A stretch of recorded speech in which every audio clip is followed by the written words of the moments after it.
the year 2026. We shouldn't be talking about this. Misogynistic behavior and its origins. You would think that since the 90s, things have improved. You would think that everything has gotten a bit better. But in a way, it hasn't. It's actually gotten worse. Now, could this be a global reset of going too woke? I doubt it. In a way, the wokeness brigade and everything has moved away and it has fallen by the wayside a bit, contrary to what the orange one wants to say or what Nige wants to shout, not from Clacton.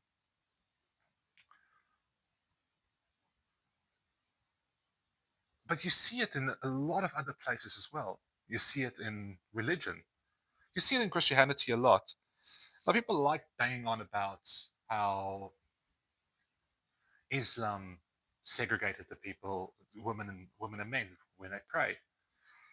They failed to mention another Middle Eastern religion when it comes to that, but let's skim past that one.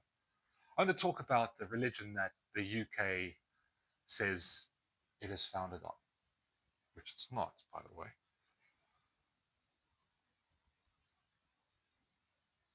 How far have we gone down this rabbit hole when you have a candidate for reform being on record saying that women should not be able to vote, and then basing it on a religious idea as well? So tell me, what was women's suffrage about? What was the battle for equal rights for women all about then? This whole thing about pandering to this male ego thing is a bit disturbing. When a very good series Netflix came out, and it spoke about a boy and his behavior and the subsequent trial and what he went through, the right wing jumped on the bandwagon and tried to bring migrants into this or tried to say this all woke. And it's smelt of horse turds, basically. That deflection, that kind of deflection away from their behavior or what they want, shows that that is what they encourage. This manosphere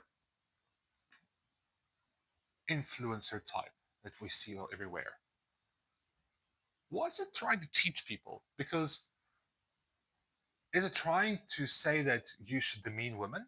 Because that's what it comes down on. If you look at how they speak about women, how they treat women, what does that do? What does it prove?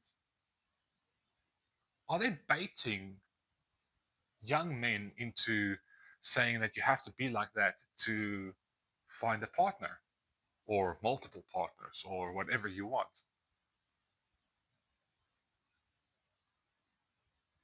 This kind of behavior is concerning because that creates entitlement, and that entitlement then creates violence and abuse in the future. If you don't believe me, just look at how entitled behavior then creates that in the future. Because a person then thinks, well, I'm entitled to this, I will take it by force. A classic example of it now is the orange one and his grasp for power. It's entitled behavior.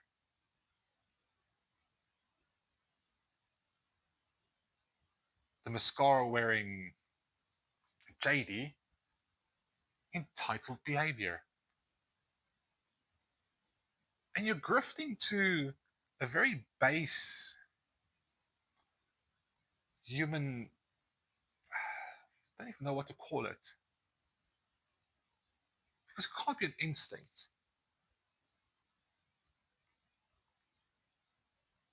If you look at men's genetic and hormonal disposition, and to women, yes, there are hormonal differences, and each one has historical societal roles.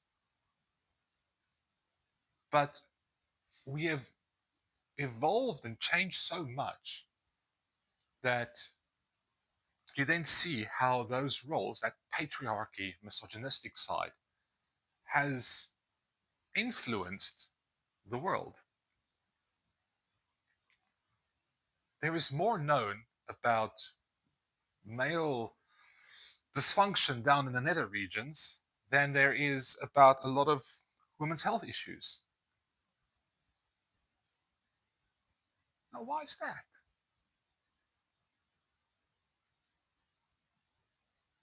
There's more known about men's mental health conditions because they studied that more, because there are studies that are coming out now saying how there are differences between how men are with, as an example, ADHD and women with ADHD.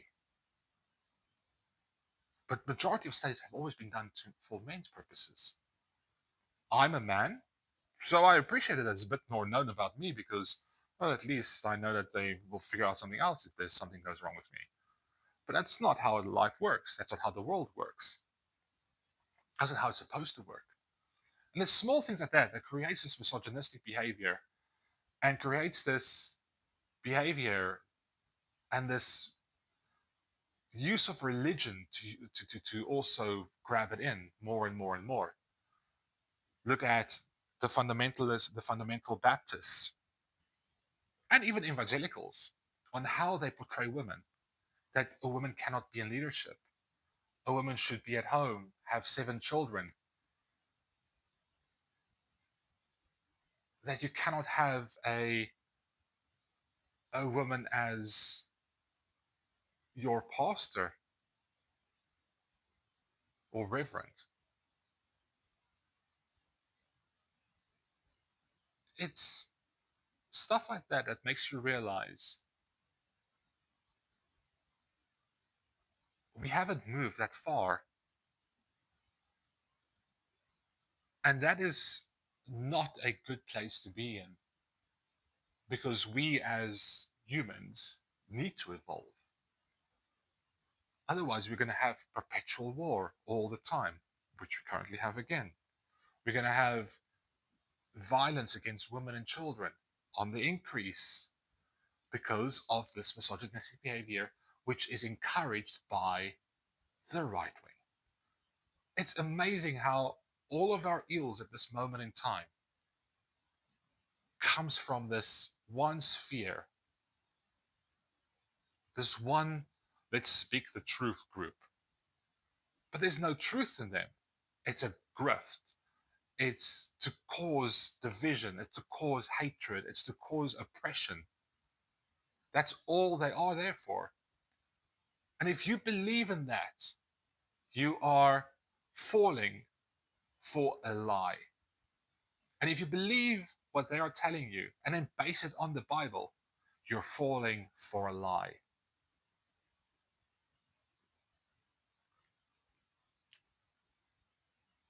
This is not behavior that God would encourage, that Jesus would encourage. This is not behavior that any person should encourage. And there will always be that